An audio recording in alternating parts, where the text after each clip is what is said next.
You have to realize that when you start cutting your food calories down, if you cut them down too low, your body goes into survival mode and actually your basal metabolic rate goes down. So to keep this, another thing is, and the reason what attracted me to the carnivore, even while I was doing the GLP and I was considering coming off, was protein.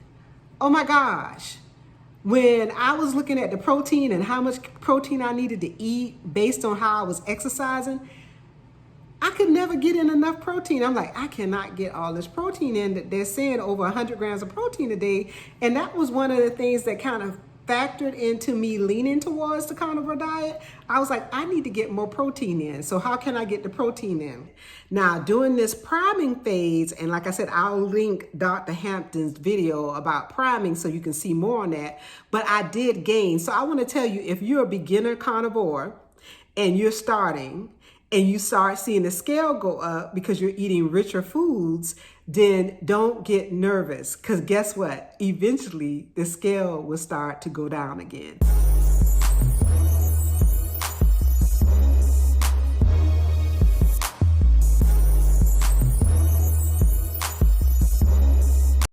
Hello. This is Lifestyle for Living. I wanted to come on and do an actual video with me showing my face.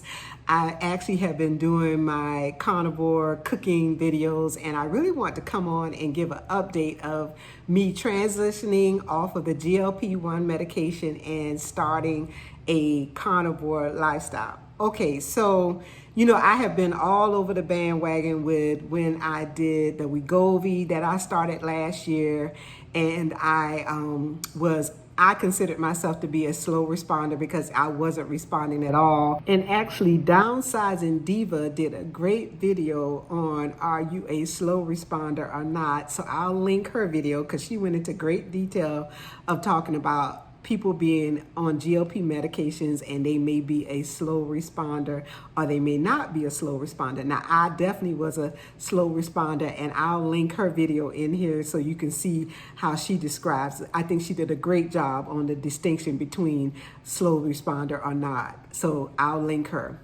So then I actually got put on Zepbound, and of course the cost went up from me paying the $25 a month and going up to the $500, $600 a month.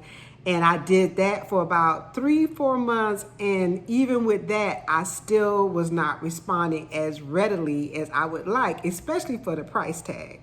So I actually, a couple of months ago, decided to stop taking the GLP-1 medication, and I was looking at different ways of what I could implement in order to, one, reduce my A1C numbers still, which meant I needed to cut out some carbs, and two, I wanted to see if I could reactivate my system.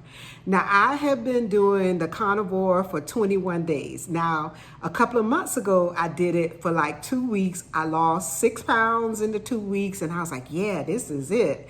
Then I went on vacation and I came back and kind of was slow getting back in the groove, because while I was on vacation, I was vacating and did not stick strictly to doing carnivore. So when I came back, after a couple of weeks, I decided to say I was going to do a 21-day, well, actually a 90-day carnivore challenge, but I broke it up in segments and said, okay, you're going to do 21 days of carnivore and you're going to see what happens.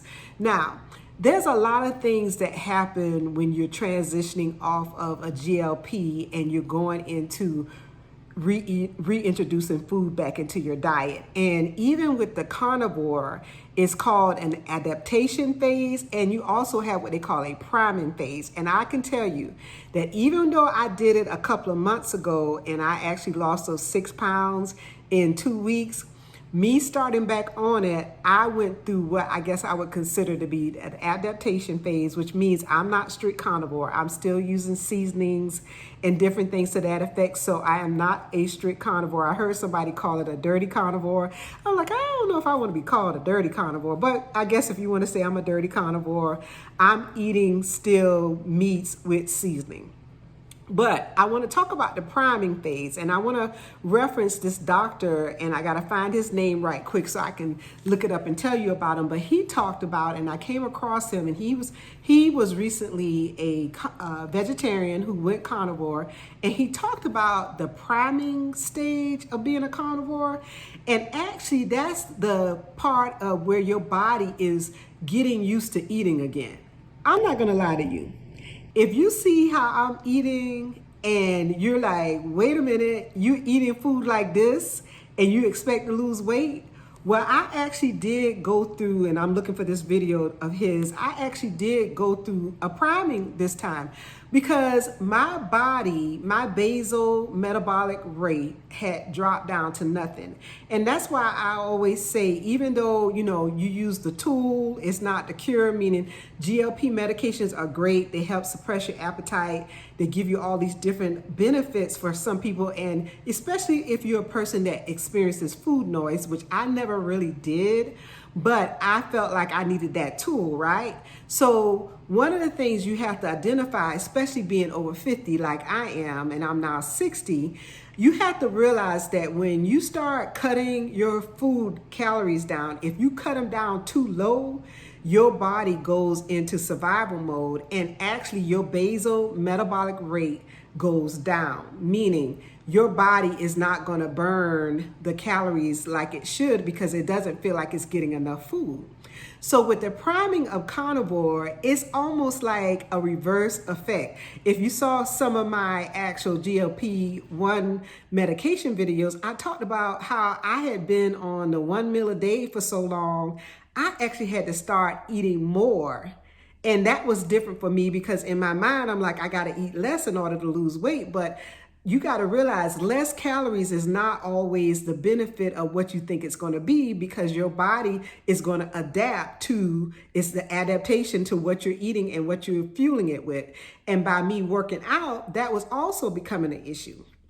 But real quick, I'm going to be doing some beginner carnivore videos. But one of the things I wanted to do was, one, talk about the 21 days that I've been doing it, how that went. It went good. I will tell you, during the priming phase, meaning the phase where I was reintroducing foods back into my diet, I did start seeing the scale go up. And I will be honest with you, I was like, hold up, wait a minute.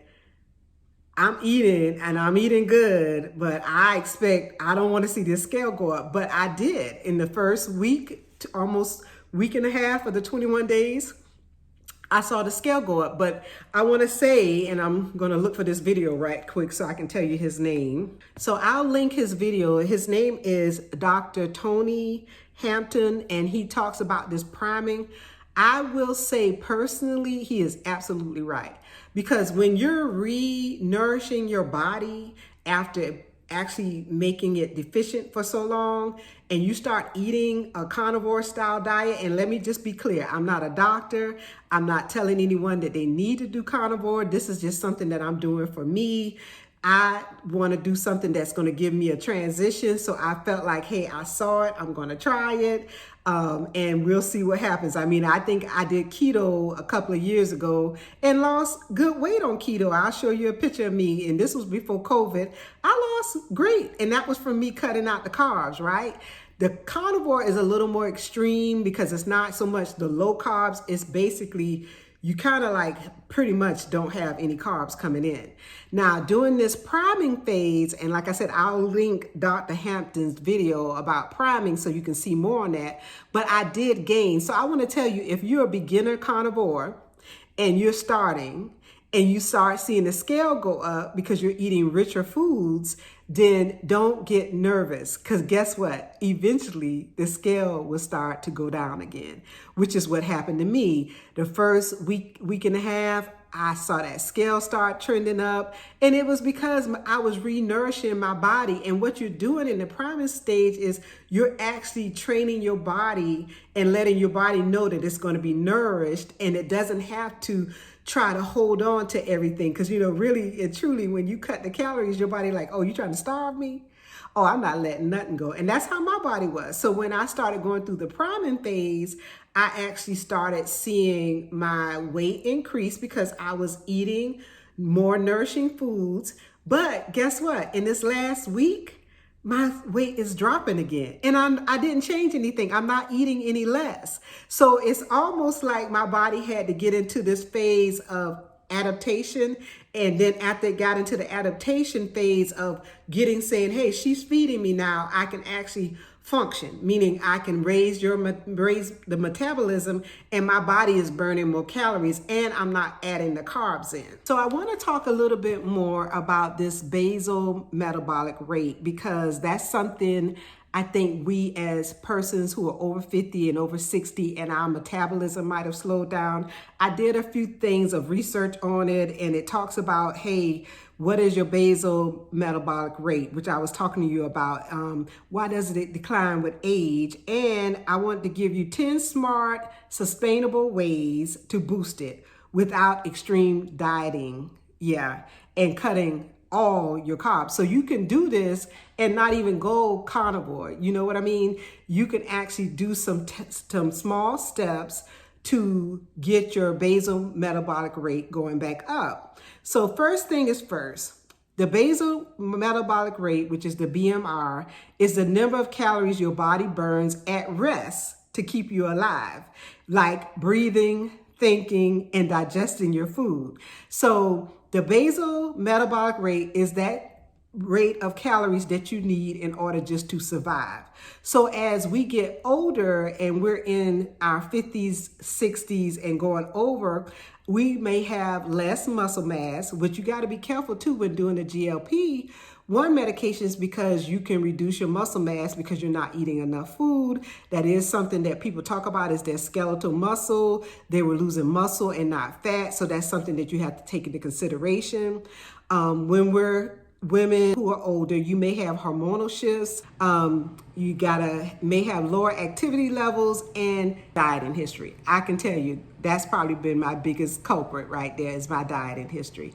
Because I actually had to feel like I had to be on something with a lot of less calories. And it was just the mindset. And it's not always, and I know a lot of people don't want to hear this, but it's not always calories in, calories out, because it's also the type of calories that you're eating that can make a difference.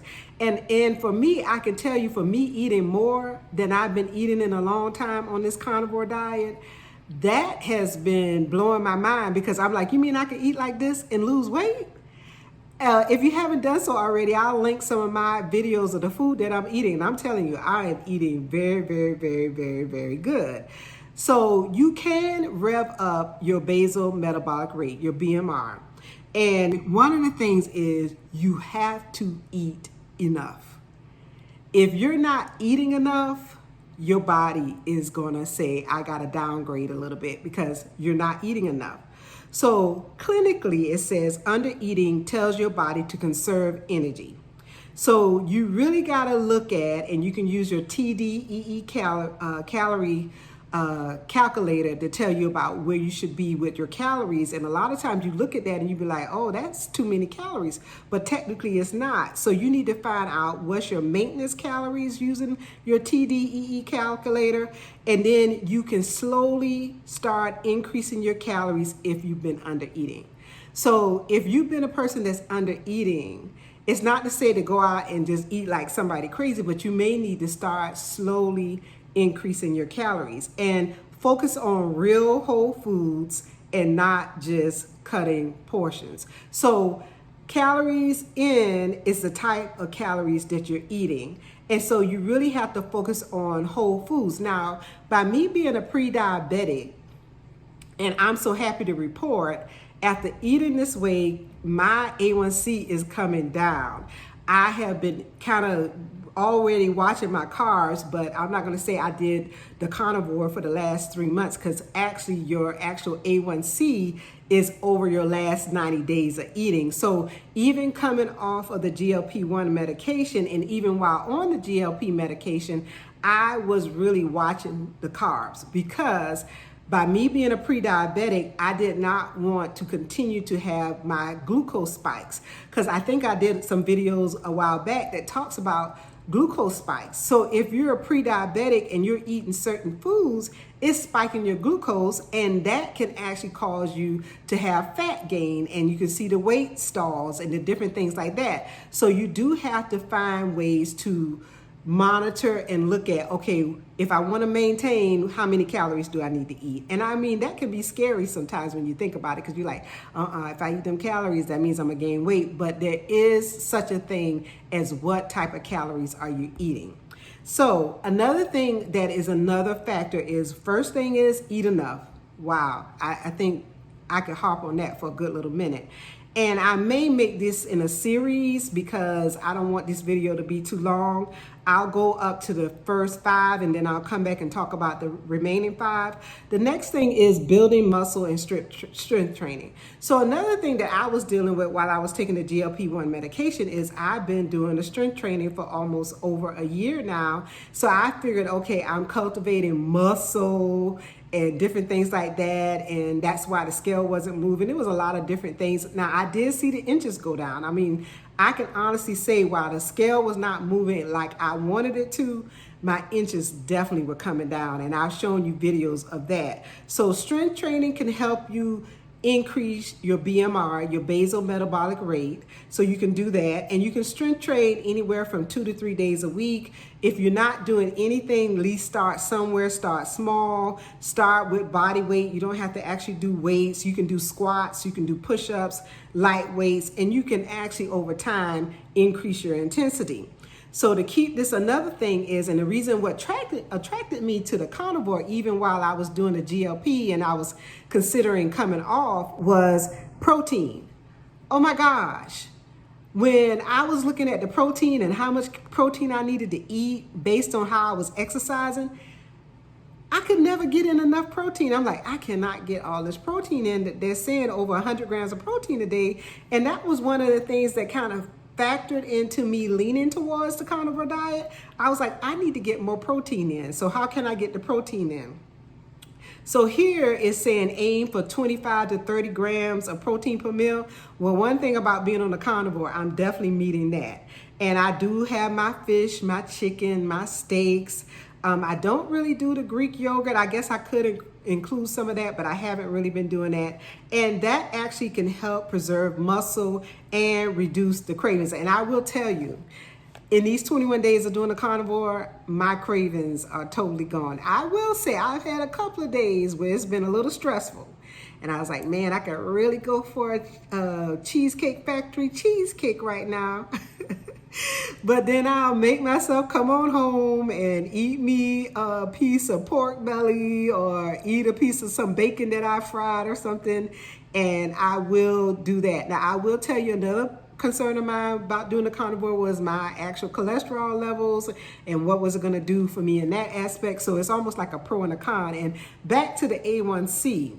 So I had done almost a year of doing the GLP-1 medication, and my A1C still was at that 5.8. Well, I just got some blood work done yesterday, and when I got the actual results this morning, I'm at 5.7. And I was like, wow, what? How is it I did the GLP for almost over a year and I never could get below that 5.8? And now doing the carnivore in and out for these last 60 days, because I did it for 2 weeks, went on vacation, came back, and I've done it again for 21 days. Now I'm at 5.7. So I am 0.1 points from no longer being a pre-diabetic. Another thing you have to do is increase your daily movement, which that kind of I've already talked about. And then the sleep, that's a cruciality, because the cortisol level, if you're not getting enough sleep, your cortisol levels are going to go up, and that's going to also impact your weight loss. So to be quick for this one, I just want to come on and talk about my first during my 21 days of my 90-day challenge of doing carnivore, and tell you that you may go through what's called a priming phase, and I'll link the video for that so that you can see what priming is all about. I won't go into the details of it because I'm not a doctor, but I can talk about it a little bit.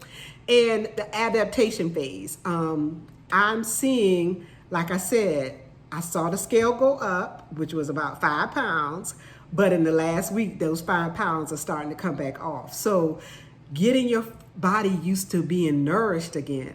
I think that's the biggest thing I'm enjoying right now is I can eat like this and my body is getting nourished. I'm getting enough protein in and it's good. The food is great. So I just want to tell you, thank you for watching again. If you watched this long, if you haven't done so already, go ahead and hit that like and subscribe button.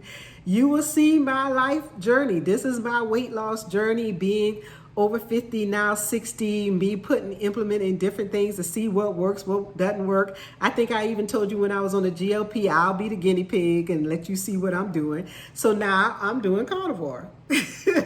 And we'll see what comes out of this and how long and what I'm going to do. Right now, I'm just on the 90-day schedule. So if you want to see some great foods that I'm learning how to cook and enjoy, trust me, go ahead and join me. And I am going to show you what this is going to do for me. I've seen some pros and cons about carnivore. I've seen people bash it. I've seen people love it. I've seen people have lost 100 pounds over a year doing carnivore. And let's go back to a key point here. Everybody is different. And you also have to realize that you have to find what works for you. And when you do, then you kind of work with it and you massage it to adjust to your lifestyle to something that's sustainable. And right now for me, this is something I'm doing, especially I can do it and not spend that additional $600 a month on Zepbound. So this is what I'm going to be doing for a little while. If you haven't done so already, go ahead, hit that like and subscribe button, and I'll keep taking you on this journey with me. It's about, being real and where I'm at, and me believing God that He's going to give me direction on what I should and shouldn't do. And it's just going to be what I do. And I'll talk to you later.